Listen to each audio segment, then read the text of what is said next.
Welcome to Herban Renewal. I'm your host, Medina J. Nance. I'm a certified herbalist as well as a natural health teacher. And this week, as always, we have a lot of great information for you. Today's topic, we're going to talk about prevention. In the election, presidential election, I believe I heard the president talk about prevention saving lives and money, because so many people are uninsured. And I remember when I was a little girl, we had a simple form of prevention, but it was very, very effective. And as I traveled around the world to other places, I remember studying Chinese herbs in Beijing and China, and I looked around, and it was amazing because I realized that just due to simple prevention, which is a part of their lifestyle, I didn't see the health concerns that we have here. All the breast cancer, the prostate cancer, the heart disease, the oxygen tanks, all the problems that I see here, because prevention is a part of their culture.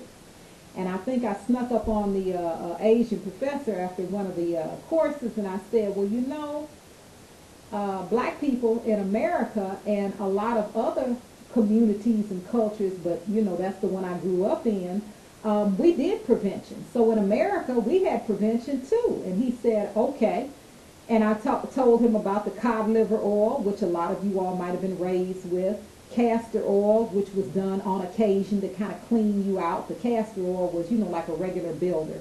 And in the winter, castor oil coats your lungs. All year long, it builds up your immune system. It's an anti-inflammatory, so it's good for joint pain. It's good especially for arthritis. It's good for building the immune system, and a whole host of things. So when I told him, he's shaking his head, yes, yes, yes. And then he looked at me and grinned. I said, what? He said, what happened? And then I knew why he was grinning. I said, we stopped, and I can't tell you why. Some people I've asked, they say, ooh, that, you know, tastes nasty. But the bottom line is, when we did it, when we did that form of simple prevention, we saw, you know, where we didn't have as much of the problems that we do in our communities here in America. Now, when you think of prevention or you hear about prevention, typically what you'll hear about is get a yearly or at least twice a year, go get a physical. A yearly or at least twice a year, get a dental cleaning and an inspection. They'll tell you, if you're a woman, get a mammogram. If you're a man, get a PSA, get a prostate exam. For everybody, by age 40 and up, get a colonoscopy. And I agree, that's prevention.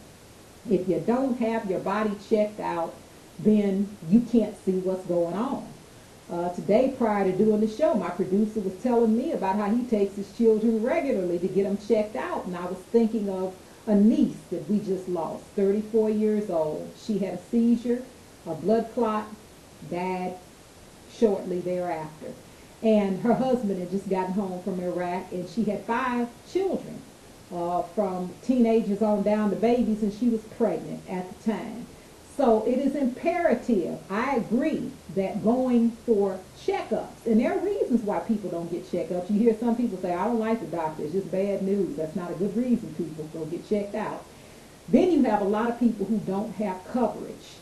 So in either case, we need some of this natural prevention to marry this conventional prevention. By conventional, I mean, you know, the testing.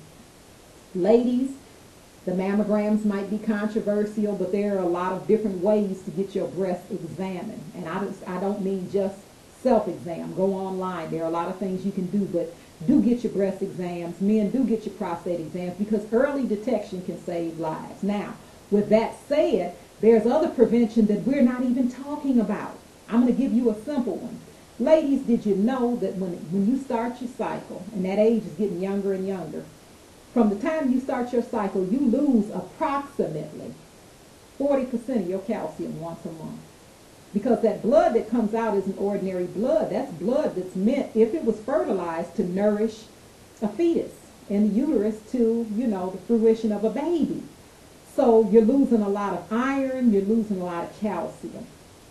Do you know that if the women would take a calcium and iron supplement, or, I'll say or, eat the foods that are rich in calcium and iron. Ladies, I'll give you a tip for your daughters. Get some blackstrap molasses and some cod liver oil. And if they need an iron supplement, go to the health food store and get a natural iron supplement. Or eat the foods that are green and leafy, rich in iron, spinach, collard greens, things like that. Because you have people who argue, don't take a supplement. Supplements will kill you, but they won't talk about the 300,000 people plus who are dying from drug medications. The doctors want to warn you about taking supplements. It's really loopy and upside down, so you have to use your own common sense here. You don't need to be a rocket scientist, as my pastor always says. You don't need to be a rocket scientist to exercise common sense. I don't need a doctor to tell me that taking vitamins and minerals will kill me, but he won't warn me about the side effects of some of these medications. I'm not against medications. I believe medications save lives, but because these doctors do not know about nutrition, most of them, and do not know about supplements, vitamins, minerals, homeopathics, they're not qualified to speak on that. Do your own research. But when it comes time to prevention, I think we need to start thinking in terms of ways to arm ourselves. You have things like dioxin. If you're not familiar with dioxin, it's D-I-X-I-O-N, I believe, D-I-O-X-I-N. Dioxin is a toxin that comes from the plastic. If you have a plastic bottle and you freeze that bottle, say with water in it, or that bottle gets heated with water in it, either way, it's going to release this toxic. Now, I don't know if you all heard that Sheryl Crow was on a talk show, and she said that her doctor told her not to leave her bottled water in the backseat of the car, for instance, because the heat from the sun will penetrate the plastic bottle water and it'll release that toxin. He said her breasts were full of dioxin. And I believe that's what's probably happening with the men with prostate cancer as well.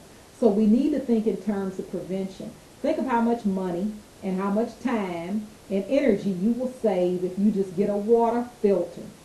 Get a polycarbonate bottle. A polycarbonate bottle you can get at your local health food store, some of your bigger health food stores. They come in 8 ounce, 16 ounce, 32 ounce, gallons. They come in different sizes, but the polycarbonate bottles have a lining on the inside of the plastic to protect the dioxin from penetrating into your fluids, water, juice, or what have you. So that's one thing.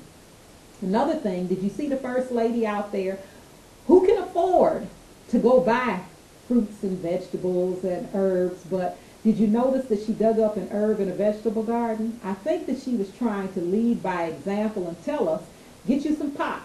If you're inside, you can grow them inside. Just make sure a window has good lights.